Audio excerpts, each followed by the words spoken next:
ദൈവത്താൽ സ്നേഹിക്കപ്പെടുന്ന പ്രിയ ദൈവജനമേ, ഇവർക്കും ക്രിസ്തുയേശുവിൻ്റെ നിസ്തുല്യ നാമത്തിലുള്ള എൻ്റെ സ്നേഹവന്ദനം. നീമതി യേശു യൂട്യൂബ് ചാനലിലൂടെയുള്ള ഈ അനുഗ്രഹീതമായ കൂട്ടായ്മയിലേക്ക് ഇവരെ ഹാർദവുമായി സ്വാഗതം ചെയ്യുന്നു.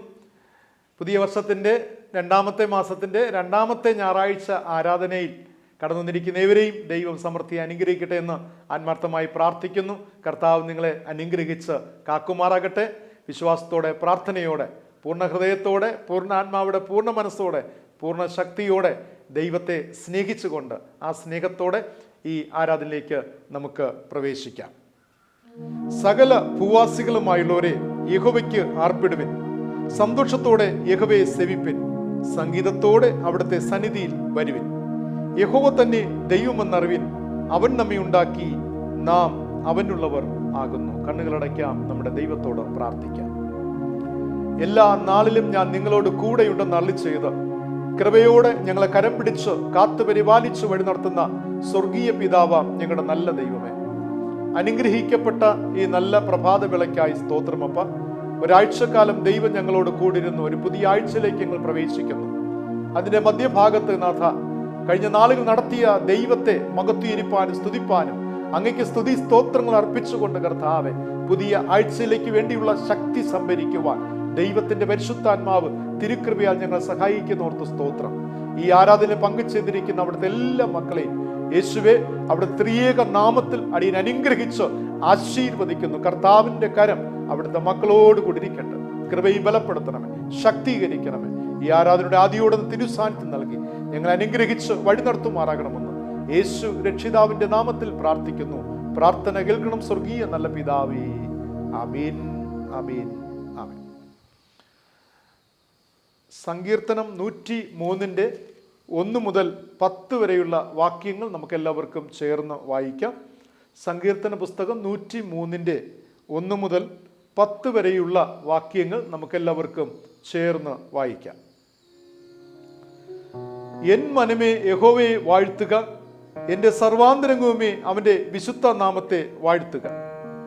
എൻ മനമേ യഹോവയെ വാഴ്ത്തുക, അവൻ്റെ ഉപകാരങ്ങൾ ഒന്നും മറക്കരുത്. അവൻ നിന്റെ അകൃത്യമൊക്കെയും മോചിക്കുന്നു, നിന്റെ സകല രോഗങ്ങളെയും സൗഖ്യമാക്കുന്നു. അവൻ നിന്റെ ജീവനെ നാശത്തിൽ നിന്നും വീണ്ടെടുക്കുന്നു. അവൻ ദയയും കരുണയും നിന്നെ അണിയിക്കുന്നു. നിന്റെ യൗവനം കഴുകനെ പോലെ പുതുക്കി വരത്തക്കവണ്ണം അവൻ നിന്റെ വായ്ക്ക് നന്മ കൊണ്ട് തൃപ്തി വരുത്തുന്നു. യഹോവ സകല പീഡിതന്മാർക്കും വേണ്ടി നീതിയും ന്യായവും നടത്തുന്നു. അവൻ തന്റെ വഴികളെ മോശയെയും തന്റെ പ്രവൃത്തികളെ ഇസ്രായേൽ മക്കളെയും അറിയിച്ചു. യഹോവ കരുണയും കൃപയും നിറഞ്ഞവനാകുന്നു, ദീർഘക്ഷമയും മഹാദയയും ഉള്ളവൻ തന്നെ. അവൻ എല്ലായ്പ്പോഴും ഭർഷിക്കയില്ല, എന്നേക്കും കോപം സംഗ്രഹിക്കുകയും ഇല്ല. അവൻ നമ്മുടെ പാപങ്ങൾക്കൊത്തവണ്ണം നമ്മോട് ചെയ്യുന്നില്ല, നമ്മുടെ അകൃത്യങ്ങൾക്കൊത്തവണ്ണം നമ്മോട് പകരം ചെയ്യുന്നതുമില്ല. പിതാവിനും പുത്രനും പരിശുദ്ധാത്മാവിനും മഹത്വം ഉണ്ടാകട്ടെ, ആദിയെങ്കിലും ഇപ്പോഴും എന്നേക്കുമുള്ള പ്രകാരം തന്നെ. ആമേൻ. കണ്ണുകളടയ്ക്കാം, നമ്മുടെ ദൈവത്തോട് നമുക്ക് പ്രാർത്ഥിക്കാം. നമ്മുടെ ജീവിതത്തെ മാറ്റുവാൻ ദൈവത്തിന് സാധിക്കും. ഏത് കൈപ്പേറിയ അനുഭവങ്ങളിലൂടെ, സങ്കടങ്ങളിലൂടെ, ആവശ്യഭാരങ്ങളിലൂടെ നാം കടന്നു ചെന്നാലും യേശു പറയുന്നു, എൻ്റെ വാക്കിന് നിന്നെ ജീവിപ്പിക്കാൻ കഴിയും, എൻ്റെ സ്പർശനത്തിന് നിന്റെ ജീവിതത്തെ മാറ്റുവാൻ കഴിയും. ആമേൻ. യേശു ജീവിക്കുന്നു. ആ ജീവനുള്ള കർത്താവിന്റെ സന്നിധി നമ്മെ പൂർണ്ണമായി സമർപ്പിക്കാം. യേശുവേ മാറിടുവാ, എന്നിൽ രൂപാന്തരം വരുവാ, ഞാനേറെ ഫലം നൽകാ, നിന്റെ ഒരു വാക്കുമതി എനിക്ക്, എന്റെ അവസ്ഥകൾ മാറിടുവാ, എന്നിൽ രൂപാന്തരം വരുവാ, ഞാനേറെ ഫലം നൽകാ, നിന്റെ ഒരു വാക്കുമതി എനിക്ക്. യേശുവേ എൻ പ്രിയനേ, നിന്റെ മൃദുസ്വരം കേൾപ്പിക്കണേ, മറ്റു വേണ്ടിപ്പോൾ നിന്റെ ഒരു വാക്കുമതി എനിക്ക്, മറ്റൊന്നും വേണ്ടിപ്പോൾ നിന്റെ ഒരു വാക്കുമതി എനിക്ക്.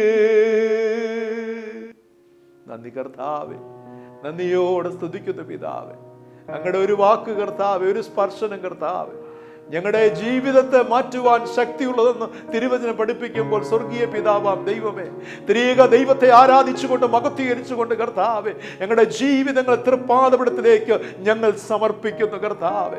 മറ്റൊരുവൻ രക്ഷയില്ല. നാം രക്ഷിക്കപ്പെടുവാൻ ആകാശത്തിലേക്ക് ഭൂമിക്ക് നൽകപ്പെട്ട ഒരേ ഒരു നാമം, അതെ യേശു എന്ന നാമം. നന്ദി കർത്താവേ. ആ യേശു എന്ന നാമത്തെ ഞങ്ങൾ മഹത്വപ്പെടുത്തുന്നു, സ്തുതിക്കുന്നു, സ്തോത്രം ചെയ്യുന്നു, ഞങ്ങൾ ആരാധിക്കുന്നു. നന്ദി കർത്താവേ. ഈ പ്രഭാത വേളയിൽ നാഥ, ആരാധന പങ്കെടുത്തിരിക്കുന്ന അവിടുത്തെ പ്രിയ മക്കൾക്കായി സ്തോത്രം. കർത്താവായ യേശുവിന്റെ നാമത്തിൽ അവിടുത്തെ പ്രിയ മക്കളെ അടിയൻ അനുഗ്രഹിച്ച് ആശീർവദിച്ച് പ്രാർത്ഥിക്കുന്നു. ഭയപ്പെടേണ്ട, ഞാൻ നിങ്ങളോട് കൂടെയുണ്ട്. നന്ദി കർത്താവേ. നിങ്ങൾ ഒരു നാൾ ഉപേക്ഷിക്കപ്പെടുകയില്ല, കൈവിടപ്പെടുകയില്ല. ആമേൻ കർത്താവേ, നിരാലംബരായി തീരുകയില്ല. നിങ്ങൾ അനാഥരായി ഞാൻ നിങ്ങളെ വിടുകയില്ല. ദൈവത്തിന്റെ വാഗ്ദത്തം. സ്തോത്രം പിതാവേ. ഇന്ന് പ്രഭാതത്തിലപ്പ ആരൊക്കെ വേദനയോടായിരിക്കുന്നു, സങ്കടത്തോടായിരിക്കുന്നു, അവരോടുള്ള ദൈവത്തിന്റെ വാക്ക്, ഞാൻ നിന്നെ അനാഥരായി വിടുകയില്ല. ആമേൻ കർത്താവേ, ഞാൻ നിന്റെ വലം കൈ പിടിച്ചിരിക്കുന്നു. സ്തോത്രമപ്പ. കതകുകൾ നിനക്ക് തുറന്നിരിക്കേണ്ടതിനും വാതിൽ അടയാതിരിക്കേണ്ടതിനും യഹോവയായ ഞാൻ നിന്റെ വലം കൈ പിടിച്ചിരിക്കുന്നു. നിങ്ങൾ കൈവിടപ്പെടുകയില്ല. സ്തോത്രം പിതാവേ. അത് ഞങ്ങളുടെ ശക്തി, ബലം, ഉറപ്പ്, ഞങ്ങളുടെ പ്രത്യാശ, ഞങ്ങളുടെ പ്രതീക്ഷ. നന്ദി കർത്താവേ. ഒരാഴ്ച കാലം ദൈവം ഞങ്ങളെ നടത്തിയല്ലോ കർത്താവേ. ആമേ, അവിടുത്തെ മഹത്വകരമായ അനുഗ്രഹങ്ങൾക്കായി സ്തോത്രം ചെയ്യുന്നു. ഈ ആഴ്ചയ്ക്കായി സ്തുതിക്കുന്നു കർത്താവേ. സ്വർഗീയ കൃപ കൊണ്ട് നിറയ്ക്കണമേ അപ്പ. അങ്ങിൽ നിന്നും കർത്താവേ അല്പം പോലും ഞങ്ങൾ അകന്നു പോകാതെ ദൈവത്തോട് അടുത്തിരിക്കുന്ന മനോഹരമായ അനുഭവത്തിൽ ദൈവത്തിന്റെ പരിശുദ്ധാത്മാവ് ഞങ്ങളെ വഴി നടത്തി അനുഗ്രഹിക്കണമെന്ന് പ്രാർത്ഥിക്കുന്നു കർത്താവേ. ആപത്തനർത്ഥങ്ങൾ, രോഗപ്രയാസങ്ങൾ, അനർത്ഥങ്ങളൊക്കെ ദൈവം വിടുവിക്കണമേ. പകർച്ച വ്യാധികളിൽ നിന്ന് വിടുവിക്കണമേ. ആമേൻ. നന്ദി കർത്താവേ. ഈ പ്രഭാതവേളയിൽ മാനസികമായ അസ്വാസ്ഥ്യങ്ങൾ ഇരിക്കുന്നവരുണ്ട്. ആമേൻ. മാനസിക സംഘർഷങ്ങൾ, വേദനകളിലപ്പ ഇരിക്കുന്നവരുണ്ടപ്പ. ഒറ്റപ്പെട്ട ജീവിത സാഹചര്യങ്ങൾ യേശുവിന്റെ നാമത്തിൽ എന്റെ കർത്താവ് തൊടണമേ. എന്നോട് ആമേൻ കർത്താവേ, എന്നെ സഹായിപ്പാൻ, എന്നെ കരുതുവാൻ, എന്നെ സ്നേഹിപ്പാൻ, എന്നെ മനസ്സിലാക്കുവാൻ ആരുമില്ല എന്ന് ഒറ്റയ്ക്കിരുന്ന് കർത്താവേ ആമേ രോദനത്തോടിരിക്കുന്ന മക്കളോട് അങ്ങ് പറയുന്നല്ലോ, മകളെ, മകനെ, ഞാൻ നിങ്ങളോട് കൂടെയുണ്ട്. സ്തോത്രം. നിന്റെ അവസ്ഥകൾക്കൊക്കെ മാറ്റം വരും. നിന്റെ വേദനകളൊക്കെ മാറിപ്പോകും. നിന്റെ ഏകാന്തത മാറിപ്പോകും. നീ അഭിമുഖീകരിക്കുന്ന പ്രശ്നങ്ങൾ നീങ്ങിപ്പോകും. ഇതാ ഞാൻ നിനക്ക് വേണ്ടി പ്രവർത്തിക്കും. യഹോവ വീര്യം പ്രവർത്തിക്കുന്ന ദൈവമാകും. നന്ദി കർത്താവേ. അങ്ങ് നൽകുന്ന ഉറപ്പിനായി സ്തുതിക്കുന്നു കർത്താവേ. നന്ദിയോടെ സ്തുതിക്കുന്ന ദേശത്തിനായി സ്തുതിക്കുന്നു കർത്താവേ. ഞങ്ങളുടെ രാജ്യത്തിനായി, ലോകരാഷ്ട്രങ്ങൾക്കായി സ്തോത്രം ചെയ്യുന്നു അപ്പ. ഞങ്ങളുടെ കന്നുകാലികൾ, മൃഗസമ്പത്തിനായി, ഞങ്ങളുടെ വാഹന സമ്പത്തിനായി, ഞങ്ങളുടെ ഭവനത്തിനായി സ്തോത്രം ചെയ്യുന്നു കർത്താവേ. ഞങ്ങളുടെ എല്ലാതുമായ കാർഷിക വിളകൾക്കായി സ്തോത്രം ചെയ്യുന്നു അപ്പ. ദൈവം നൽകിക്കൊണ്ടിരിക്കുന്ന അനുകൂലമായ കാലാവസ്ഥകൾക്കായി സ്തോത്രം അപ്പ.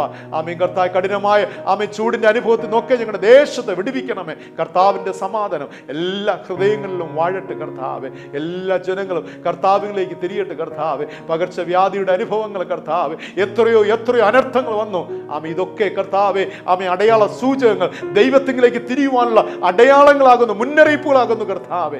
അത് കണ്ടുകൊണ്ട് കേട്ടുകൊണ്ട് കർത്താവേ യേശുവേ സ്തോത്രം. അങ്ങിലേക്ക് തിരിയേണ്ട കൃപ നൽകണമെന്ന് പ്രാർത്ഥിക്കുന്നു. സകല ജാതി മതസ്ഥരെയും ദൈവകരങ്ങൾ തരുന്നു. മിഷണറി പ്രവർത്തനങ്ങൾ തരുന്നു. ഭാരത സുവിശേഷീകരണത്തെ തരുന്നു കർത്താവേ. എല്ലാവരും ദൈവത്തിന്റെ കൃപ ആമേ കൂടിരിക്കട്ടെ. എല്ലാ സഭാ പ്രസ്ഥാനങ്ങൾക്കായി സ്തോത്രം ചെയ്യുന്നു. ആമേങ്കത്തെ സഭകൾക്ക് നേതൃത്വം കൊടുക്കുന്നവർക്കായി സ്തുതിക്കുന്നു കർത്താവേ. സഭാ ജനങ്ങൾക്കായി, വിശ്വാസികൾക്കായി സ്തോത്രം. കർത്താവായ യേശുവിന്റെ നാമത്തിൽ അനുഗ്രഹിച്ച് പ്രാർത്ഥിക്കുന്നു. ആമേൻ. നന്ദി. വിദേശ രാജ്യങ്ങളിലായിരിക്കുന്നവർ, ജോലിയില്ലാതെ ഭാരപ്പെടുന്നവർ, ആമേ സാമ്പത്തിക ഞെരുക്കത്തിയിരിക്കുന്നവരെ കർത്താവിന്റെ കരുത്തിൽ തരുന്നു അപ്പ. നിന്റെ മക്കളെ ബലപ്പെടുത്തണേ. അത്ഭുതങ്ങളെ കാണുമാറാക്കണമേ. അതിശയങ്ങൾ പ്രവർത്തിക്കണമേ. ഇന്ന് നീ നിന്നെ തന്നെ വിശുദ്ധീകരിക്കുക. നാളെ യഹോവ നിന്റെ മധ്യ അത്ഭുതം പ്രവർത്തിക്കും. അത്ഭുതങ്ങളെ കാണുമാറാക്കും. തടസ്സങ്ങളെ മാറ്റണമേ. പ്രതിസന്ധികളെ നീക്കണമേ അപ്പ. യേശുവിന്റെ നാമത്തിൽ ഓ പിതാവേ, നിന്റെ മക്കളെ ആശീർവദിച്ച് അനുഗ്രഹിച്ച് പ്രാർത്ഥിക്കുന്നു. രോഗങ്ങളെ നടുവിൽ നീക്കിക്കളയണമേ അപ്പ. ദൈവവേല ചെയ്യുവാനായി താല്പര്യപ്പെടുന്നവരുണ്ട് കർത്താവേ. അതിലേക്ക് ഒരുക്കത്തോടെ കാത്തിരിക്കുന്നവർ, അതിൻ്റെ വാതിലുകൾ തുറന്നു കിട്ടുവാൻ വേണ്ടി പ്രാർത്ഥിക്കുന്നവർ, അവരുടെ ജീവിതത്തിൽ ദൈവത്തിൻ്റെ അത്ഭുത പ്രവൃത്തി വെളിപ്പെടട്ടെ കർത്താവേ. അങ്ങ് സഹായിക്കണമേ, കരുതണമേ, നടത്തണമേ കർത്താവേ. ഞങ്ങളെ പൂർണ്ണമായി ദൈവകരങ്ങൾ സമർപ്പിക്കുന്നു. നന്ദിയോടെ സ്തോത്രം ചെയ്യുന്നു അപ്പ. ഇന്ന് പ്രഭാതത്തിൽ ദൈവം നൽകുവാനിരിക്കുന്ന നല്ല ചിന്തകൾക്കായി സ്തോത്രം കർത്താവേ. അങ്ങ് സൗഖ്യദായകനായ കർത്താവ്, ഞങ്ങളെ സൗഖ്യമാക്കുന്ന കർത്താവ്, ആന്തരികമായും ബാഹ്യമായി ഞങ്ങൾക്ക് സൗഖ്യം നന്ദി കൃപയിൽ ബലപ്പെടുത്തി ശക്തീകരിക്കുന്ന കർത്താവിൻ്റെ പാദത്തിൽ ഞങ്ങളെ പൂർണ്ണമായി സമർപ്പിക്കട്ടെ. കൃപയിൽ ബലപ്പെടുത്തണമേ, ശക്തീകരിച്ചാട്ടെ. യേശു രക്ഷിതാവിൻ്റെ ധന്യമുള്ള നാമത്തിൽ തന്നെ ആമേൻ. സ്വർഗസ്ഥനായ ഞങ്ങളുടെ പിതാവേ, തിരുനാമം വിസ്തീയപ്പെടണമേ, തിരുരാജ്യം വരണമേ, തിരുവിഷ്ട സ്വർഗത്തിലെ പോലെ ഭൂമിയിലുമാകണമേ. ഞങ്ങൾക്ക് ആവശ്യമുള്ള ആഹാരം നൽകണമേ. ഞങ്ങൾ കടക്കാരോട് ക്ഷമിച്ചിരിക്കുന്നത് പോലെ ഞങ്ങളുടെ കടങ്ങളെ ഞങ്ങളോട് ക്ഷമിക്കണമേ. ഞങ്ങളെ പരീക്ഷയെ കടത്താതെ സകല ദോഷങ്ങളും വിടിവിക്കണമേ. രാജ്യവും ശക്തിയും മഹത്വവും ഇന്നും എന്നേക്കും അങ്ങേക്കുള്ളതല്ലോ. ആമേൻ, ആമേൻ, ആമേൻ. ക്രിസ്തുവിൽ പ്രിയ ദൈവജനമേ, ഇന്ന് അനുഗ്രഹിക്കപ്പെട്ട ഈ പ്രഭാതത്തിൽ നാം ധ്യാനിക്കുവാനായി പോകുന്ന ചിന്താവിഷയം എന്ന് പറയുന്നത് യേശു സൗഖ്യദായകൻ. ആമേൻ. യേശു സൗഖ്യദായകൻ. കർത്താവ് ഇന്നും അത്ഭുതങ്ങളെ പ്രവർത്തിക്കുന്ന ദൈവം. പ്രിയമുള്ളവരെ, എന്നെയും നിങ്ങളെയും മറക്കുന്നില്ല. അതിശയങ്ങളെ കാണും മറക്കുന്ന ദൈവം. വിശ്വസിച്ചാൽ നീ ദൈവത്തിൻ്റെ മഹത്വം കാണും. ആമേൻ. ഇന്നും പ്രാർത്ഥനയ്ക്ക് ശക്തിയുണ്ട് പ്രിയമുള്ളവരെ. കർത്താവിനായി കാത്തിരിക്കുന്ന മക്കളെ കർത്താവ് വെറുങ്കയോടായി അയക്കുന്നില്ല. ആമേൻ.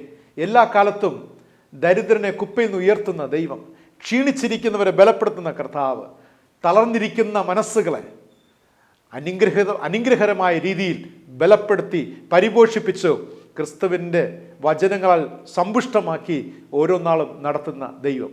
ആ ദൈവത്തിൽ ആശ്രയിക്കാം. നാം ചിന്തിക്കുന്നത് യേശു സൗഖ്യദായകൻ.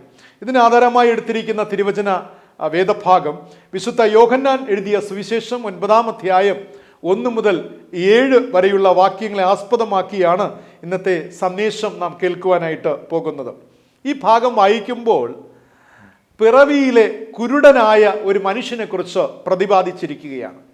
പിറവിയിലെ കുരുടനായ മനുഷ്യൻ. നമുക്ക് അല്പനേരം ആ കുടുംബത്തെക്കുറിച്ചൊന്ന് സങ്കല്പിക്കുക. ഒരു ദമ്പതികൾ വിവാഹം കഴിഞ്ഞു, വലിയ പ്രതീക്ഷകളോടെയാണ്. വിവാഹം കഴിഞ്ഞാൽ പിന്നെ അവരുടെ ആഗ്രഹം എന്ന് പറയുന്നത് തങ്ങൾക്ക് തലമുറയെ കാണുവാണ്ട ഒരു ഭാഗ്യം. അപ്പോൾ പ്രത്യേകിച്ചും ആദ്യ സന്താനം, അല്ലെ, ആദ്യമായി ജനിക്കുന്ന ഒരു കുഞ്ഞ് ഒരുപാട് പ്രതീക്ഷകളോടെ, ഒരുപാട് സ്വപ്നങ്ങളൊക്കെ കാത്തിരിക്കും. അങ്ങനെ കാത്തിരിക്കുന്ന ദമ്പതികൾക്ക് ജനിക്കുന്നത് കുഞ്ഞ് അന്ധനായ കുഞ്ഞായാൽ ആ ദമ്പതികളുടെ മനോഭാവം, പ്രതികരണം എന്തായിരിക്കും? നമ്മുടെ കുടുംബത്തെക്കുറിച്ച് ചിന്തിച്ച്, നമ്മുടെ ജീവിതത്തെക്കുറിച്ച്. വിവാഹം കഴിഞ്ഞ് ആദ്യമായി ജനിക്കുന്ന കുഞ്ഞിന് 2 കണ്ണും കാണുകയില്ല. അന്ധനായി അല്ലെങ്കിൽ അന്ധയായി ജനിക്കുന്ന ഒരു കുഞ്ഞ് ജനിച്ചാൽ നമ്മുടെ മനസ്സിൻ്റെ വേദന എത്രത്തോളമായിരിക്കും? ഒരുപക്ഷെ സമൂഹത്തിൻ്റെ മുമ്പിലും സഭയുടെ മുമ്പിലൊക്കെ ദൈവം തന്നു നമ്മൾ കരുതും. ഇതൊക്കെ പറയുമ്പോഴും നിങ്ങളുടെ ആന്തരിക മനസ്സിൻ്റെ ഒരു അനുഭവം എന്തായിരിക്കും? അതിൻ്റെ താളം, അതിൻ്റെ പൾസ് എന്തായിരിക്കും പ്രിയമുള്ളവരെ? ഈ യോഹന്നാന്റെ സുവിശേഷം 9-ാം അധ്യായം വായിക്കുമ്പോൾ, ഞാൻ വായിച്ചുകൊണ്ടിരിക്കുമ്പോൾ ഇനി പെട്ടെന്ന് ചിന്ത വന്നത് ഈ അന്ധനായി ജനിച്ച ഈ മനുഷ്യൻ്റെ അപ്പനെയും അമ്മയും കുറിച്ചാണ്. എന്തുമാത്രം ഭാരപ്പെട്ട് കാണും, എന്തുമാത്രം സങ്കടപ്പെട്ട് കാണും. അയ്യോ, തങ്ങളുടെ കുഞ്ഞിന് കണ്ണ് കാണാൻ വഴിയില്ല. എപ്പോഴും ആരുടെയെങ്കിലും ഒരു സഹായം ആവശ്യമാണ്.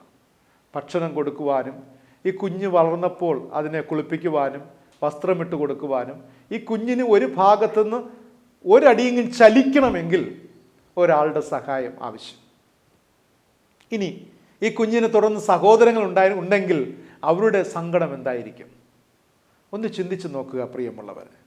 ഒരു വലിയ അനർത്ഥം, ഒരു വലിയ വേദന കുടുംബത്തിൽ. സ്വാഭാവികമായിട്ട് ദമ്പതികൾക്ക് ഇങ്ങനെയുള്ളൊരു കുഞ്ഞ് ജനിക്കുമ്പോൾ നമ്മുടെ ചോദ്യം എന്തായിരിക്കും? നമ്മുടെ അയൽപ്പക്കത്തെ വീട്ടിൽ ഇങ്ങനെ ഒരു കുഞ്ഞ് ജനിച്ചാൽ നമ്മുടെ പ്രതികരണം എന്തായിരിക്കും? നാം ഒരിക്കലും പുറത്ത് പറയുകയില്ല, പക്ഷെ നമ്മുടെ പ്രതികരണം എന്തായിരിക്കും?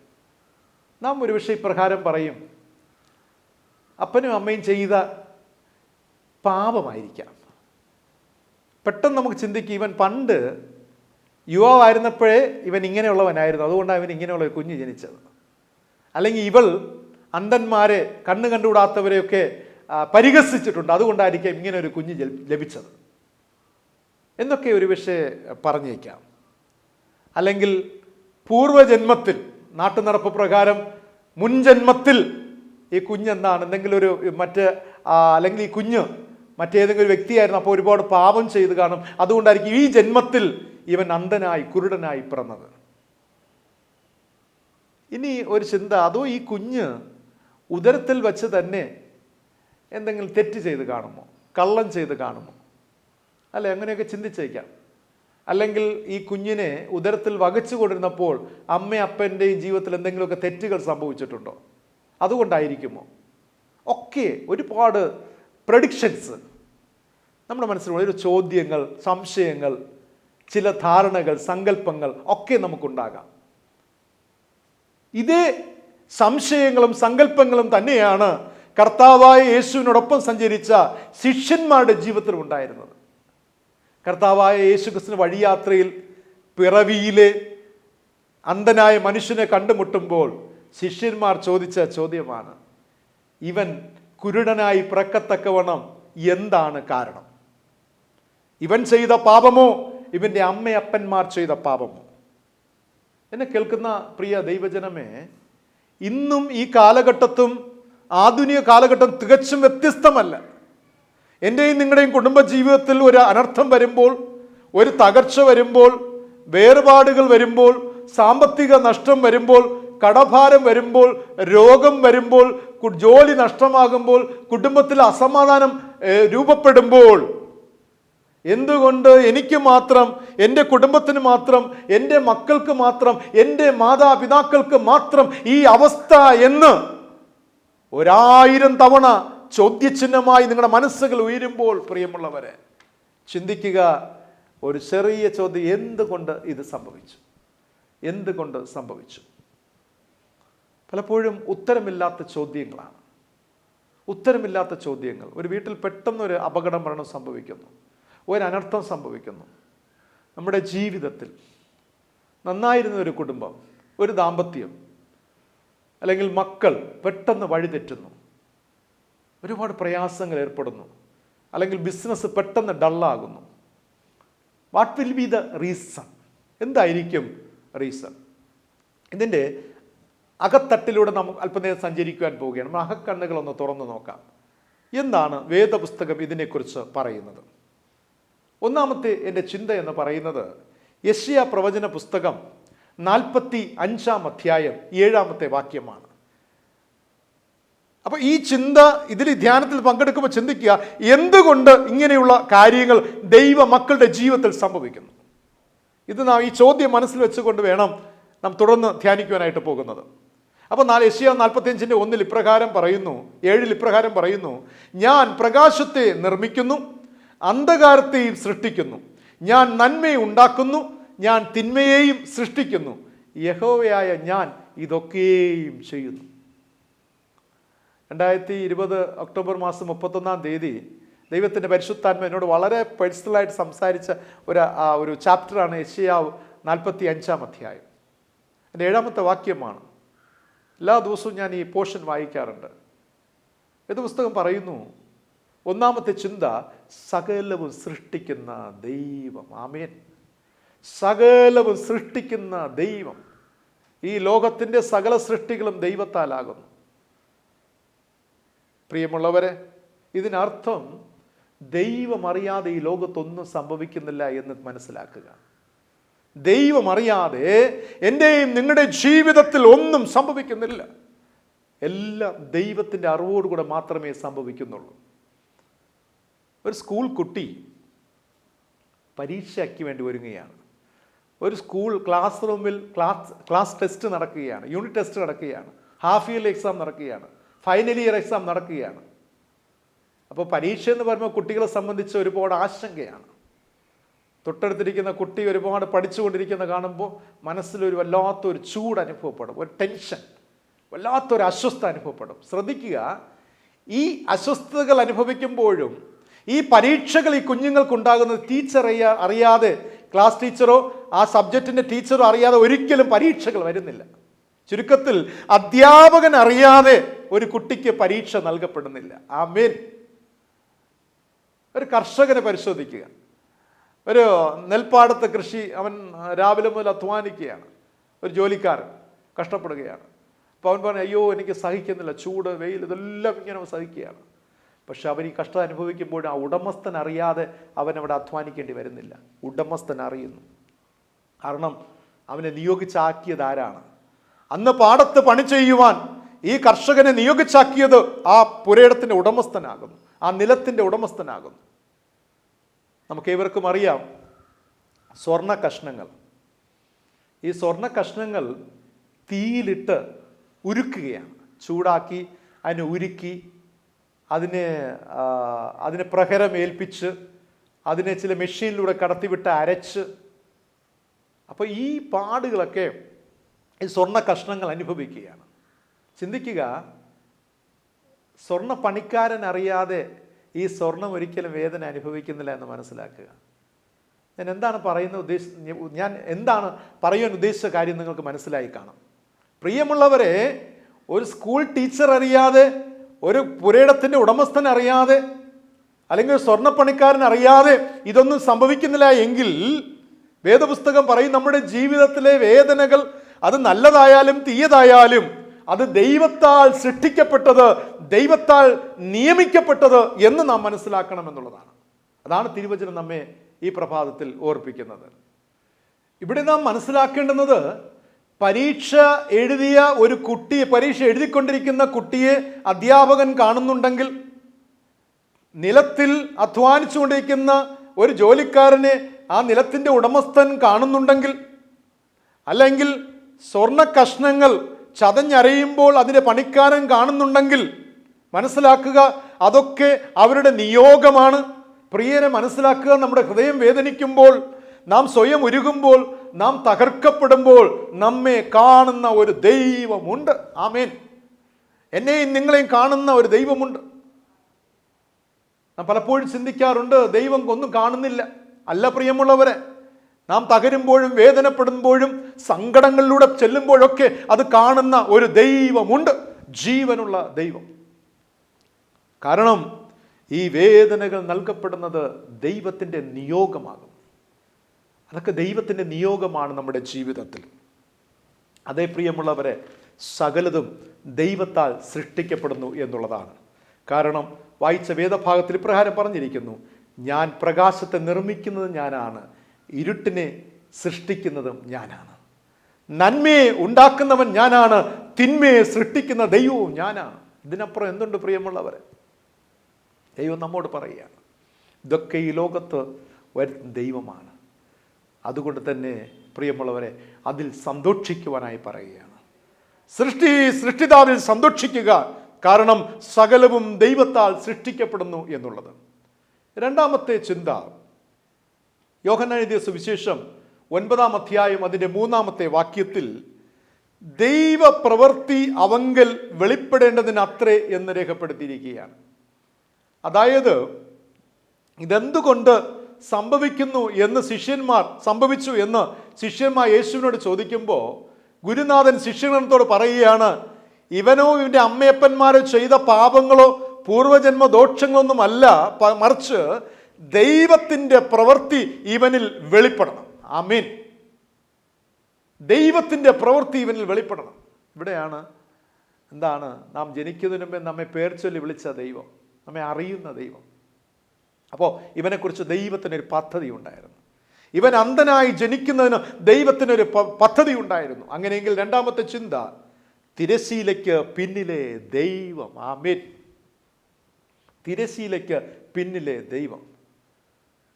2 ദമ്പതികൾ വിവാഹിതരാകുന്നതും അതിൽ അമ്മയുടെ ഉദരത്ത് ഉരുവാകുന്ന കുഞ്ഞ്, ആ കുഞ്ഞ് അന്ധനായി ജനിക്കുന്നത്, ദീർഘനാളുകൾ അങ്ങനെ ജീവിക്കുന്നത്. അപ്പോൾ ഇതിൻ്റെ പിന്നിൽ ഒരു രഹസ്യമുണ്ട്. തിരശീലയ്ക്ക് പിന്നിലെ ഒരു ദൈവം. അവിടെ 2 കണ്ണുകൾ ഇങ്ങനെ നോക്കിക്കൊണ്ടിരിക്കുകയാണ്. അത് ഈ അപ്പനും കാണുവാൻ കഴിയുന്നില്ല, അമ്മയ്ക്കും കാണുവാൻ കഴിയുന്നില്ല, അന്ധനായി ജനിച്ച കുഞ്ഞിനും കാണുവാൻ കഴിയുന്നില്ല, എന്തിനേറെ ലോകത്തിന് പോലും അത് നോക്കിക്കാണുവാൻ കഴിയുന്നില്ല. ദൈവം സകലവും നന്മയ്ക്കായി ഒരുക്കുന്നെന്ന് വിശ്വസിക്കുക പ്രിയമുള്ളവരെ. ജീവിതത്തിൽ കയ്പിൻ്റെ അനുഭവമോ മധുരത്തിൻ്റെ അനുഭവമോ ചിന്തിക്കുക, ദൈവം എല്ലാം നമുക്ക് നന്മയ്ക്കായി ഒരുക്കുന്നു എന്നുള്ളതാണ്. നാം പലപ്പോഴും ചിന്തിക്കാറുണ്ട്, ഈ വേദനകൾ, ഈ കഷ്ടതകളൊക്കെ, ഈ സങ്കടങ്ങൾ, ഈ രോഗം, ഈ തീരാവ്യാധി, ഇതിന് മധ്യയിൽ ഇതൊന്നും ദൈവം കാണുന്നില്ലേ? ആമേൻ. ഇതൊന്നും ദൈവം കാണുന്നില്ലേ? ദൈവം തന്നതാണ്, ദൈവം കാണുന്നില്ലേ ഇതൊന്നും? Where is he? എവിടെ ദൈവം? എവിടെ എന്ന ചോദ്യമാണ്. എവിടെ ദൈവം? എവിടെ? ഞാൻ ഒരുപാട് പ്രാർത്ഥിച്ചു, ഒരുപാട് കരഞ്ഞു. ആലയങ്ങൾ തോറും ഞാൻ കയറി ഇറങ്ങി, വേദപുസ്തകത്തെ നെഞ്ചോട് ചേർത്തു. രാത്രിയുടെ യാമങ്ങളിൽ എൻ്റെ കണ്ണുനീർ തുള്ളികൾ വേദപുസ്തകത്തിൻ്റെ ഓരോ പേപ്പറുകളെ നനച്ച രാത്രികൾ ഉണ്ടായിരുന്നു. എൻ്റെ കിടക്കയെ നനച്ച അനുഭവങ്ങൾ. ഞാൻ ആകെ ക്ഷീണിതയായി, ഞാൻ ക്ഷീണമുള്ളവനായി തീർന്നു. ഞാൻ ഒരുപാട് തകർന്ന അനുഭവത്തിലാണ്. എൻ്റെ ദൈവമേ, നീ ഇത് കാണുന്നില്ലേ? Where is he? എവിടെയാണവൻ? ദൈവം എവിടെ? അതിനുള്ള ഉത്തരമാണ് വേദപുസ്തകം നൽകുന്നത്. He is behind the screen. തിരശീലയ്ക്ക് പിന്നിലാണ് ദൈവം ചിന്തിക്കുക. എൻ്റെ അരികിലായി ഒരു തിരശീലയുണ്ട്, എൻ്റെ പുറകിലായി ഒരു തിരശീലയുണ്ട്, അതിന് പിന്നിൽ ഒരു ശക്തിയുണ്ട്. ദൈവം എന്ന ശക്തി ഇതെല്ലാം നോക്കി കാണുന്നുണ്ട്. പക്ഷെ നമുക്ക് കാണുവാൻ കഴിയുന്നില്ല. എന്തിനാണ് തിരശീലയ്ക്ക് പിന്നിൽ ഈ ദൈവം നിൽക്കുന്നത്? നമുക്ക് വേണ്ടി ചില പദ്ധതികൾ ഈ ദൈവം ആവിഷ്കരിച്ചു കൊണ്ടിരിക്കുകയാണ്. ആമേൻ, പ്രൈസ് ഗോഡ്.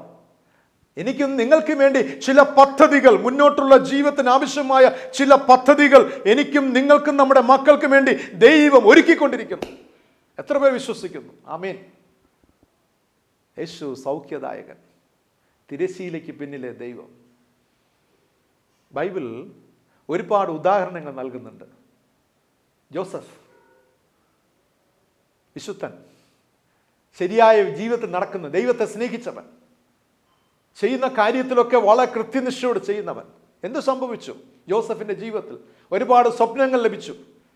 അവൻ ജീവിതത്തിൽ ഉയർന്നവനാകും, ഉയർച്ച പ്രാപിക്കുന്ന സ്വപ്നങ്ങൾ കുഞ്ഞുപ്രായത്തിൽ കിട്ടിയവൻ. എന്ത് സംഭവിച്ചു? സ്വന്തം സഹോദരങ്ങൾ തന്നെ അവനെ എടുത്ത് പൊട്ടക്കിണറ്റിലിടുകയാണ്. അവിടെ നിന്ന് എടുത്ത് വീണ്ടും വെള്ളിക്കാശിന് വിൽക്കപ്പെടുകയാണ്. ചിന്തിക്കുക, വെള്ളിക്കാശിന് വിൽക്കപ്പെടുന്നു. അതിനുശേഷം വീണ്ടും എന്താ സംഭവിക്കുന്നത്? പോത്തിഫോറിൻ്റെ വീട്ടിൽ ചെയ്യാത്ത കുറ്റത്തിന്, ചെയ്യാത്ത തെറ്റിന് അപമാനിക്കപ്പെടുന്നു, പരിഹസിക്കപ്പെടുന്നു, തുറുങ്കിലടയ്ക്കപ്പെടുന്നു, കാരാഗൃഹത്തിൽ അടയ്ക്കപ്പെടുന്നു. Where is God? എവിടെ ദൈവം?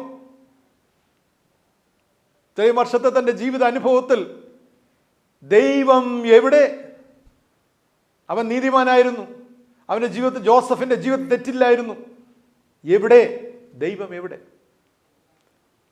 God is behind the screen. ആമേൻ. ദൈവം തിരശീലയ്ക്ക് പിന്നിലായിരുന്നു. എന്തിനു വേണ്ടിയായിരുന്നു? ജോസഫിനെ ഉയർത്തുവാണ്ട പദ്ധതികൾ ദൈവം ആവിഷ്കരിച്ചു കൊണ്ടിരിക്കുകയായിരുന്നു. ആമേൻ, ഹല്ലേലൂയ. ഓ, എത്ര വലിയ ദൈവം പ്രിയമുള്ളവർ! ജോസഫിനെ ഉയർത്തുവാൻ വേണ്ടി തിരശീലയ്ക്ക് പിന്നിൽ ദൈവം പ്രവർത്തിച്ചുകൊണ്ട് ദീർഘവർഷങ്ങളെടുത്തു പ്രിയമുള്ളവർ. ദൈവം പദ്ധതികൾ ആവിഷ്കരിച്ചു കൊണ്ടേയിരുന്നു, അവനിങ്ങനെ ഒരുക്കിക്കൊണ്ടേയിരുന്നു. അതിൻ്റെ മധ്യ അവൻ അനുഭവിക്കേണ്ട കഷ്ടതകൾ, വേദന, കാരാഗ്രഹം, പൊട്ടക്കിണർ, ഇതൊന്നും ദൈവത്തിന് പ്രശ്നമേ അല്ലായിരുന്നു. അതാ എൻ്റെ ബ്യൂട്ടി എന്ന് പറയുന്നത്. ദൈവം എല്ലാം കണ്ടു, എല്ലാം അറിഞ്ഞിരുന്നു. പക്ഷെ അതൊന്നും ദൈവത്തിൻ്റെ പ്രശ്നമല്ല. കാരണം ദൈവം ടാർഗറ്റിരുന്നത് അവനെ അവിടുത്തെ ഒരു വലിയ സ്ഥാനാധിപതിയാക്കി മാറ്റുക, അധിപതിയാക്കി, അധികാരിയാക്കി മാറ്റുക. അത് മാത്രം ദൈവത്തിൻ്റെ പദ്ധതി. ആ വഴി അങ്ങനെ ദൈവം ചിന്തിച്ചിരിക്കുമ്പോൾ ജോസഫിൻ്റെ ജീവൻ വല്ല ഛേദം സംഭവിക്കുമോ? ഒരിക്കലുമില്ല. രണ്ടാമത്തെ പേഴ്സൺ ഇയ്യോബ്, അവനെപ്പോലെ ഭക്തൻ.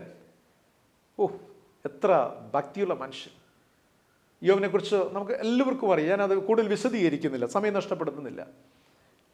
സകല സമ്പത്ത് നശിച്ചു, മക്കൾ പോയി, ആരോഗ്യം പോയി, എല്ലാം നഷ്ടപ്പെട്ട അനുഭവം. Where is God? Where is he? ചോദ്യമാണ്. ദൈവം എവിടെ? ഇത്രയും നാൾ ഭക്തിയോട് മുറുകെ പിടിച്ചതും, യാഗങ്ങൾ കഴിച്ചതും, പരിഹാരക്രിയകൾ ചെയ്തതും, കാണിക്കകൾ ഇട്ടതെല്ലാം ബിഗ് സീറോ എന്ന നിലയിലെത്തത്തക്ക രീതിയിൽ അവസ്ഥകൾ മാറ്റപ്പെടുകയാണ്. Where is God? ദൈവം എവിടെ?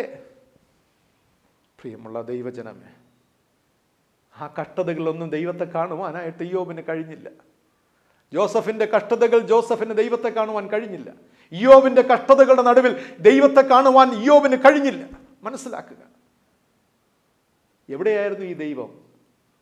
ഇയ്യോബിന് ഉണ്ടായിരുന്നത് ഇരട്ടിപ്പങ്ക് നൽകുവാൻ തക്കവണ്ണം, അതിനെ 10 മടങ്ങ് നൽകുവാൻ തക്കവണ്ണം ദൈവം തിരശ്ശീലയ്ക്ക് പിന്നിൽ ഇയ്യോബിന് വേണ്ടി പദ്ധതികളെ ഒരുക്കിക്കൊണ്ടിരിക്കുകയായിരുന്നു. ആമേൻ.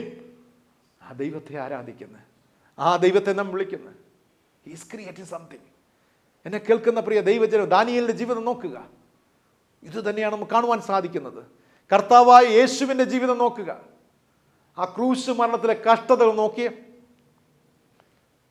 ആ ഗൊൽഗൊഥ മല വരെയുള്ള തൻ്റെ യാത്ര, പീഡനങ്ങൾ, ഇത്രയധികം സങ്കടങ്ങളും പീഡനങ്ങളും ഏറ്റുവാങ്ങി, തുപ്പൽ, ചാട്ടവറടി, മുൾക്കിരീടം, ഒരു മരക്കുരിശുമേന്തി ഇങ്ങനെ നടന്നു പോകുമ്പോൾ, 3 ആണികളാൽ ക്രൂശിക്കപ്പെട്ട് ക്രൂശിൽ തൂങ്ങുമ്പോൾ, where is God? Where is he? ചോദിച്ചിട്ടുണ്ടോ എപ്പോഴെങ്കിലും? ഞാൻ 1000 തവണ എൻ്റെ മനസ്സിൽ വന്ന ചോദ്യമാണ്. ദൈവമേ, ഇന്നലകളിൽ 3.5 വർഷക്കാലം മരിച്ചവനെ ഉയർപ്പിച്ച കർത്താവാണ്. 5 അപ്പം 2 മീനും കൊണ്ട് അനേകം പേരെ പോഷിപ്പിച്ച, അനേക ആയിരങ്ങളെ പോഷിപ്പിച്ച കർത്താവ്. ആമേൻ. കുഷ്ഠരോഗിയെ സൗഖ്യമാക്കിയ കർത്താവ്, അന്ധന് കാഴ്ച കൊടുത്തവൻ ഇതാ കഷ്ടതകളും വേദനകളിലൂടെ നടന്നു ചെല്ലുമ്പോൾ, വേർ ഈസ് ഗോഡ്? ദൈവം എവിടെ? He's behind the screen. തിരശ്ശീലയ്ക്ക് പിന്നിലാണ്. എന്തിനു വേണ്ടി? 3 ദിവസം കഴിഞ്ഞ് ഈ യേശുവിനെ ഉയർപ്പിക്കുവാൻ ഒരു വലിയ പദ്ധതിയിലായിരുന്നു. ആമേൻ.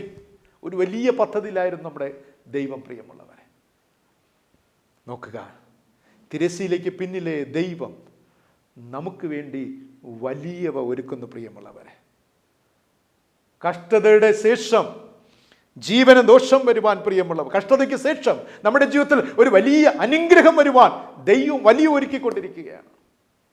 നമ്മൾ കൈവിടുമോ? നെവർ. പ്രിയമുള്ളവരെ, ഹിസ് ക്രിയേറ്റിംഗ് സംതിങ്. എത്ര ധന്യമായ അനുഭവം പ്രിയമുള്ളവരെ, എത്ര സന്തോഷമുള്ള ഒരു അനുഭവം. ഒരു കുഞ്ഞ് പരീക്ഷയ്ക്ക് പോകുന്നു, വീട്ടിൽ കിടന്ന് ഉറങ്ങുന്നു ശാന്തമായി. പക്ഷെ ആ വീട്ടിൽ അപ്പനെ കുറിച്ച് ചിന്തിച്ചിട്ടുണ്ടോ? ആമേൻ, സ്തോത്രം. സ്കൂളിൽ അയച്ച അപ്പനെ മോനറിയാം, മോക്കറിയാം. അവൻ്റെ പാടുക, അവൻ സ്കൂളിൽ പോകുന്നു, വളരെ സഫർ ചെയ്യുന്നു, എല്ലാം ചെയ്യുന്നു. പക്ഷെ ആ പപ്പയ്ക്കും അമ്മയ്ക്കും ഒരു പദ്ധതിയുണ്ട് ആ മോനെക്കുറിച്ച്. ആ പപ്പയും അമ്മയും ഇങ്ങനെ പ്ലാൻ ചെയ്തുകൊണ്ടിരിക്കും, നമ്മുടെ മക്കളെ ഏത് സ്കൂളിൽ പഠിപ്പിക്കുക, എന്ത് ചെയ്യുക, എന്താക്കി കൊണ്ടുവരാം. അവർ പ്ലാനിങ്. തിരശ്ശീലയ്ക്ക് പിന്നിൽ അത് പലപ്പോഴും മക്കൾക്ക് തിരിച്ചറിയാൻ കഴിയില്ല. ദ സെയിം വേ ദൈവത്തിനൊരു വലിയ പദ്ധതിയുണ്ട്. ആമേൻ. പ്രിയമുള്ളവർ, തിരശ്ശീലയ്ക്ക് പിന്നെ എനിക്കും നിങ്ങൾക്കും വേണ്ടി ദൈവം ഇങ്ങനെ ചിന്തിച്ചുകൊണ്ടിരിക്കുക, പദ്ധതി ആവിഷ്കരിച്ചു കൊണ്ടിരിക്കുകയാണ്. പക്ഷെ ഒരു കാര്യം ഉറപ്പ് തരുന്നു, ഈ കഷ്ടതയുടെ നടുവിൽ നിങ്ങളുടെ ജീവൻ ഒരു ദോഷവും സംഭവിക്കുകയില്ല. ആമേൻ. ജോസഫിനെ കിണറ്റിലിട്ടു, കാരാഗ്രഹത്തിലടച്ചു. ഇയ്യോബ് ശരീരം മാസകലം വല്ലാത്ത ഒരു അവസ്ഥയിലായിത്തീർന്നു. ശരീരം ആരോഗ്യമൊക്കെ ക്ഷയിച്ചു, സമ്പത്ത് പോയി. പക്ഷെ ജീവന് ദോഷം വന്നില്ല. സിംഹങ്ങളുടെ കുഴിയിലിട്ടു ദാനിയേലിന്, ജീവന് ദോഷവും സംഭവിച്ചില്ല. ആമേൻ. തക്ക സമയത്ത് അവൻ നിങ്ങളെ ഉയർത്തുവാൻ ദൈവത്തിന്റെ ബലമുള്ള കരത്തിൻ കീഴെ താണിരിപ്പിൻ. ദൈവം നമ്മെ തക്ക സമയത്ത് ഉയർത്തുവാൻ ദൈവത്തിന്റെ ബലമുള്ള കരത്തിൽ താണിരിപ്പിനെന്ന് പറയുവാനുള്ള കാരണം ഇപ്പോൾ മനസ്സിലായല്ലോ. ജീവിതത്തിൽ ബലമുള്ള താണിരിക്കുന്ന കഷ്ടതകൾ, വേദനകൾ, സങ്കടങ്ങൾ ഏറെ വരുമ്പോൾ, അനർത്ഥങ്ങൾ വരുമ്പോൾ ദൈവത്തിന്റെ കരത്തിൽ താണിരിക്കുക. Just surrender, rely on him. ദൈവത്തിൽ അങ്ങനെ അങ്ങ് ശരണം പ്രാപിക്കുക. ഓ ഗോഡ്, അങ്ങ് മാത്രം. മുട്ടുകുത്തുക, കരങ്ങൾ സ്വർഗത്തിലേക്ക് ഉയർത്തുക, അപ്പൻ്റെ മുഖത്തെ ദർശിപ്പാൻ ശ്രമിക്കുക. ദൈവമേ, വിശ്വാസം നഷ്ടപ്പെട്ടു അനുവദിക്കരുതേ എന്ന് ദൈവത്തോട് പ്രാർത്ഥിക്കുക. അതേ പ്രിയമുള്ളവരെ, തിരശ്ശീലയ്ക്ക് പിന്നിൽ പ്രവർത്തിച്ചു കൊണ്ടിരിക്കുന്ന ദൈവം ജീവിതത്തിൻ്റെ ഏത് തിക്തമായ അനുഭവത്തിൽ പോകുമ്പോഴും മനസ്സിലാക്കുക, നിങ്ങൾക്ക് മറവായിരിക്കുന്നതിൻ്റെ അപ്പുറത്ത് ദൈവം നിങ്ങൾക്ക് വേണ്ടി പുതിയ പദ്ധതികൾ നിങ്ങളുടെ മക്കൾക്ക് വേണ്ടി, നിങ്ങളുടെ ഭാവിക്ക് വേണ്ടി, നിങ്ങളുടെ ജീവിതത്തിന് വേണ്ടി ഒരുക്കിക്കൊണ്ടിരിക്കുക. നിങ്ങൾ തകർന്ന അവസ്ഥയിലാണോ? ഒന്നും കാണുവാൻ കഴിയുന്നില്ലേ? ഒരു തിരശ്ശീല മാത്രം കാണുന്നു. അത് കറുത്തിരണ്ട തിരശ്ശീലയായിരിക്കാം. അതിൻ്റെ അപ്പുറത്ത് കത്തിജ്വലിക്കുന്ന സൂര്യപ്രഭയോടുകൂടെ ജീവനുള്ള ദൈവം നിങ്ങൾക്ക് വേണ്ടി വലിയ ഒരുക്കിക്കൊണ്ടിരിക്കുകയാണ്. വിശ്വസിക്കുക, വിശ്വസിക്കുക. മൂന്നാമത്തെ ചിന്ത എന്ന് പറയുന്നത്, ഒന്നാമത്തെ ഞാൻ പറഞ്ഞു, സകലവും ദൈവത്താൽ സകലവും സൃഷ്ടിക്കുന്ന ദൈവം. 2, തിരശ്ശീലയ്ക്ക് പിന്നിലെ ദൈവം. മൂന്നാമത്തെ ചിന്തയെന്ന് പറയുന്നത് യോഹന്നാൻ എഴുതിയ സുവിശേഷം 9-ാം അധ്യായം 1-ാമത്തെ വാക്യത്തിൽ യേശു കടന്നു പോകുമ്പോൾ പിറവിയിലെ കുരുടനായൊരു മനുഷ്യനെ കണ്ടു. തക്ക സമയത്ത് വെളിപ്പെടുന്ന ദൈവം. മൂന്നാമത്തെ ചിന്ത, തക്ക സമയത്ത് വെളിപ്പെടുന്ന ദൈവം. ഇവിടെ ഇത്രയും വർഷം തിരശ്ശീലയ്ക്ക് പിന്നിൽ പ്രവർത്തിച്ചു കൊണ്ടിരുന്ന ജീവനുള്ള ദൈവത്തിൻ്റെ പുത്രനായ ക്രിസ്തു ഇപ്പോൾ എന്താണ്? തിരശ്ശീലയെ വകഞ്ഞു മാറ്റി മുന്നിൽ വന്ന് നിൽക്കുകയാണ്. ആമേൻ, ഹല്ലേലൂയ. ദൈവത്തെ എത്ര മഹത്വപ്പെടുത്തിയാലും മതിയാകുകയില്ല. ചിന്തിച്ച് നോക്കിയേ, ഇത്രയും നാൾ തിരശ്ശീക്ക് ഈ കുട്ടി അമ്മയുടെ ഉദരത്തിൽ ഉരുവായി രൂപപ്പെട്ട് ജനിപ്പിക്കപ്പെട്ട് കുറേ വർഷങ്ങൾ അവിടെ ഈ അപ്പനുണ്ട്, അമ്മയുണ്ട്, ഈ അന്ധനായി ജനിച്ച മനുഷ്യനുണ്ട്, ഇവരുടെ സഹോദരങ്ങളുണ്ട്, ആ ഒരു സൊസൈറ്റി ഉണ്ട്. അപ്പം ഇതിനിപ്പുറത്ത് എന്തുണ്ട്? ഒരു തിരശ്ശീലയാണ്. ആർക്കും ഒന്നും പ്രഡിക്റ്റ് ചെയ്യാൻ കഴിയുന്നില്ല. ഇതെന്താണ് സംഭവിക്കുന്നത് ഈ കുടുംബത്തിൽ? ഈ പൈതലിന് എന്തുകൊണ്ട് ഇങ്ങനെ സംഭവിച്ചു? എന്തുകൊണ്ട് ഇങ്ങനെയുള്ള ദമ്പതികൾക്ക് ഇങ്ങനെ ഒരു കുഞ്ഞ് ജനിച്ചു? എന്തുകൊണ്ട് ഈ മാതാപിതാക്കൾ ഈ മകന് വേണ്ടി കഷ്ടപ്പെടുന്നു, രാപ്പകലില്ലാതെ കഷ്ടപ്പെടുന്നു? ഇതെല്ലാം സംസാരങ്ങൾ നടക്കുന്നുണ്ട്, ചിന്തകളുണ്ട്, എല്ലാം ഉണ്ട്. തൊട്ടുപുറത്ത് ഒരു തിരശ്ശീലയാണ്, ഒന്നും കാണുവാൻ കഴിയുന്നില്ല. ആ തിരശ്ശീലയ്ക്ക് അപ്പുറത്ത് ഞാൻ പറഞ്ഞു ജീവനുള്ള ദൈവത്തിൻ്റെ പ്രതി. ഇപ്പോൾ ഈ ദൈവം തിരശ്ശീല ഒന്ന് വകഞ്ഞു മാറ്റി നേരെ എന്താണ് ഈ മനുഷ്യന് മുൻപിൽ എതിർപ്പെടുകയാണ്. തക്ക സമയത്ത് വെളിപ്പെടുന്ന ദൈവം ഈ കുരുടൻ്റെ മുന്നിൽ വന്ന് ദൈവം വന്ന് നിൽക്കുകയാണ്. ആമേൻ, പ്രൈസ് ഗോഡ്. പ്രിയമുള്ളവരെ, എപ്പോഴെങ്കിലും ജീവിതത്തെ അനുഭവിച്ചിട്ടുണ്ടോ ഇങ്ങനെയുള്ള അത്ഭുതങ്ങൾ? തക്ക സമയത്ത് നിങ്ങളുടെ മുന്നിൽ വന്നു നിന്ന ദൈവത്തെ നിങ്ങൾ കണ്ടിട്ടില്ലേ? നിങ്ങളുടെ അനർത്ഥങ്ങൾ, വേദനകൾ, രോഗം, സങ്കടപ്പെട്ട ഒരുപാട് സങ്കടങ്ങൾ, ഒരുപാട് നഷ്ടങ്ങൾ, കടം കയറി ആത്മഹത്യ മാത്രം മുന്നിൽ ചിന്തിച്ചുകൊണ്ടിരുന്ന സമയത്ത് തക്ക സമയത്ത് നിങ്ങളുടെ മുന്നിൽ വെളിപ്പെട്ട ഒരു ദൈവത്തെ നിങ്ങൾ അനുഭവിച്ചിട്ടില്ലേ? ആമേൻ. ഉള്ളുകൊണ്ട് സ്തോത്രം പറഞ്ഞ് ദൈവത്തിനൊരു സ്തുതി കൊടുത്ത്, ഹോ എത്ര വലിയ ദൈവം പ്രിയമുള്ളവരെ. ആമേൻ. ഞാൻ പറയും, എന്നെ ആശുപത്രിയിൽ അഡ്മിറ്റ് ആക്കാതെ എന്നെ നടത്തുന്ന ഒരു ദൈവമുണ്ട്. Praise God. എൻ്റെ ആരോഗ്യത്തെ കാത്തു സൂക്ഷിക്കുന്ന ദൈവം, രോഗം വരാതെ, അനർത്ഥം വരാതെ, പ്രതിസന്ധി അപകടങ്ങളിൽ ദൈവം എന്നെ നടത്തുന്ന ഒരു ദൈവം. എത്ര സൂക്ഷിച്ചാലും മതിയാകില്ല പ്രിയമുള്ളവരെ. ഈ ദൈവത്തെ എത്ര മഹത്വപ്പെടുത്തിയാലും മതിയാകില്ല. തക്ക സമയം എന്ന് പറയുന്നത് പ്രിയമുള്ളവരെ, ഈ ലോകത്തിന് നൽകുവാൻ കഴിയാത്തത്, സഭയ്ക്കും സഭയിലെ പ്രമാണിമാർക്ക് നൽകുവാൻ കഴിയാത്തത്, പരീശന്മാർക്ക് നൽകുവാൻ ഇക്കഴിഞ്ഞ കാലമൊക്കെ നൽകുവാൻ കഴിയാത്തത് ഇതാ യേശുവിന് നൽകുവാൻ കഴിയുമെന്ന് വചനം വെളിപ്പെടുത്തുകയാണ്. യേശു മുന്നിൽ വന്ന് നിൽക്കുകയാണ്. കുരുടൻ എന്നും സഞ്ചരിക്കുന്ന വഴിയായിരുന്നു, പക്ഷേ അന്ന് യേശു അവിടെ വന്നു. സാധാരണയായി നടന്നു പോകുന്ന വഴിയിൽ യേശു വന്ന് നിൽക്കുകയാണ്. ദൈവപുത്രനായ യേശുവിന് കഴിയുമെന്ന് വെളിപ്പെടുത്തി നൽകുകയാണ്. അവിടെ അത്ഭുതം പ്രവർത്തിച്ച ദൈവനാമത്തെ മഹത്വപ്പെടുത്തുകയാണ്. എന്നെ കേൾക്കുന്ന പ്രിയ ദൈവജനമേ, എത്ര ധന്യമായ ഒരു അനുഭവം. ആ പാസേജ് ഒന്ന് വായിച്ചു നോക്കുക. യോഹന്നാൻ എഴുതിയ സുവിശേഷം 9-ാം അധ്യായം നിങ്ങൾ വായിച്ചു നോക്കണം പ്ലീസ്. അതിന് 35 മുതൽ 38 വരെയുള്ള വാക്യങ്ങളൊന്ന് വായിച്ചു നോക്കുക. എന്നെ ഏറെ ചിന്തിപ്പിച്ച ഒരനുഭവം. ഈ ഭാഗത്ത് 2 അത്ഭുതം നടക്കുകയാണ്. നമ്മൾ ചിന്തിച്ചിരിക്കുന്നത് എന്താണ്? യേശു ഇങ്ങനെ എതിർപ്പെട്ടു, തക്ക സമയത്ത് ദൈവം വെളിപ്പെട്ടു, അവനെ സൗഖ്യമാക്കി. പക്ഷേ ഇവിടെ 2 അത്ഭുതങ്ങൾ നടക്കുന്നുണ്ട്. ഒന്ന്, ഔട്ട്വാർഡ് ഹീലിംഗ്. അത് നാം ഏവരും അറിയുന്നത് പോലെ അവന് അന്ധത നീങ്ങി അവന് കാഴ്ച ലഭിക്കുകയാണ്. എന്നാൽ രണ്ടാമത്തെ അത്ഭുതം എന്ന് പറയുന്നത് ഇൻവാർഡ് ഹീലിംഗ്. അവൻ യേശുവിൽ വിശ്വസിക്കുകയാണ്. ആമേൻ. അത്രയും നാൾ യേശുവിൽ വിശ്വസിക്കാത്തവൻ ഈ അത്ഭുതത്തിലൂടെ യേശുവിൽ വിശ്വാസം അർപ്പിക്കുകയാണ്. ആമേൻ. ഇപ്പോൾ അവന് ലഭിക്കുന്നത് ബാഹ്യമായ സൗഖ്യവും ആന്തരികമായ സൗഖ്യവും അവന് ലഭിക്കുകയാണ്. അതേ പ്രിയമുള്ളവരെ, യേശു ഇന്നും നമ്മെ ഈ ലോകത്തെ സൗഖ്യമാക്കുന്നു. ഹല്ലേലൂയ. ദൈവത്തെ എത്ര മഹത്വപ്പെടുത്തിയാൽ മതി. യേശു സൗഖ്യമാക്കുന്ന കർത്താവ്. ദൈവസന്നിധിയിൽ മുട്ടിന്മേൽ നിന്നേ പ്രിയമുള്ളവരെ. രാത്രിയുടെ യാമങ്ങൾ, മുഴുരാത്രി പ്രാർത്ഥനകൾ, ഉപവാസ പ്രാർത്ഥനകൾ, ദൈവസന്നിധിയിൽ നിൽക്കുക. ദാനിയേലൊക്കെ പ്രാർത്ഥന വീരന്മാർ. എത്രയോ അനുഭവങ്ങൾ വേദപുസ്തകം പറയുന്നു. ഹന്ന കണ്ണീരോടെ കരഞ്ഞു പ്രാർത്ഥിച്ചു. ദൈവം അത്ഭുതം പ്രവർത്തിച്ചില്ലേ പ്രിയമുള്ളവരെ? ദൈവസന്നിധിയിൽ നാം കാത്ത്. യേശു നിർജ്ജന പ്രദേശത്ത് ഇരുട്ടോടെ പോയി പ്രാണവേദനയിലായി പ്രാർത്ഥിച്ച നിമിഷങ്ങൾ പിതാവിനോട്. 3 ദിവസം കഴിഞ്ഞപ്പോൾ ഉയർത്തെഴുന്നേൽപ്പ്. പ്രാർത്ഥനയ്ക്ക് ശക്തിയുണ്ട്, പ്രാർത്ഥനയ്ക്ക് വിടുതലുണ്ട്, പ്രാർത്ഥനയ്ക്ക് ജയമുണ്ട്. ആമേൻ, സ്തോത്രം. പ്രാർത്ഥിക്കുക പ്രിയമുള്ളവരെ. സകലതും നന്മയ്ക്കായി വ്യാപരിക്കുന്നു. തിരശ്ശീലയ്ക്ക് പിന്നിലൊരു ദൈവമുണ്ട്, തക്ക സമയത്ത് വെളിപ്പെടുന്ന ദൈവം. പ്രിയമുള്ളവരെ, ഈ ദൈവത്തിന് നമ്മെ ബാഹ്യമായും ആന്തരികമായി സൗഖ്യമാക്കുവാൻ കഴിയും. നമ്മെ, നമ്മുടെ കുടുംബത്തെ, ഈ ലോകത്തെ സൗഖ്യമാക്കുവാൻ കഴിയും. വിശ്വസിക്കുക, പ്രാപിച്ചെടുക്കുക. വിശ്വസിക്കുക, ആശ്രയിക്കുക, സൗഖ്യം പ്രാപിക്കുക. ഈ യേശുവിനെ പിൻപറ്റുക. പിൽക്കാലത്തെ ഈ മനുഷ്യൻ്റെ ജീവിതം എന്ന് പറയുന്നത് യേശുവിനെ പിൻപറ്റിയുള്ള ഒരു ജീവിതമായിരുന്നു. യേശുവിനെ അകന്നുള്ള ജീവിതമല്ല, യേശുവിനെ പിൻപറ്റിയുള്ള ജീവിതം. ഈ അനുഗ്രഹീതമായ ജീവിതത്തിലേക്കായി യേശു നമ്മെ ക്ഷണിക്കുകയാണ്. നമ്മുടെ വേദനകളെ മാറ്റുന്ന കർത്താവ്. യേശു പറയുന്നു, ഞാൻ നിങ്ങളുടെ വേദനകളൊക്കെ മാറ്റിത്തരും, നിങ്ങളുടെ എല്ലാ പ്രതിസന്ധിയും ഞാൻ മാറ്റിത്തരും. Come near to me, closer to me. എൻ്റെ അടുക്കിലേക്ക് കടന്നു വരിക, എൻ്റെ അടുക്കലോളം കടന്നു വരിക. പലപ്പോഴും നിങ്ങൾ അനുഭവിക്കുന്ന തിക്തമായ അനുഭവങ്ങളുടെ മുമ്പിൽ ഒരു തിരശ്ശീലയാണ്, പക്ഷെ അതിന് പിന്നിൽ ഞാനുണ്ട്. So be bold. ഉറപ്പും ധൈര്യമുള്ളവനായിരിക്കുക.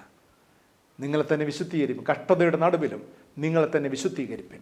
പ്രാർത്ഥനയാലും പാട്ടിലൂടെയും സ്തുതികളുടെയും ആരാധനയിലൂടെയും തിരുവചന ധ്യാനത്തിലൂടെയും ദൈവവുമായുള്ള ബന്ധത്തിൽ നിങ്ങൾ തന്നെ വിശുദ്ധീകരിപ്പിൻ.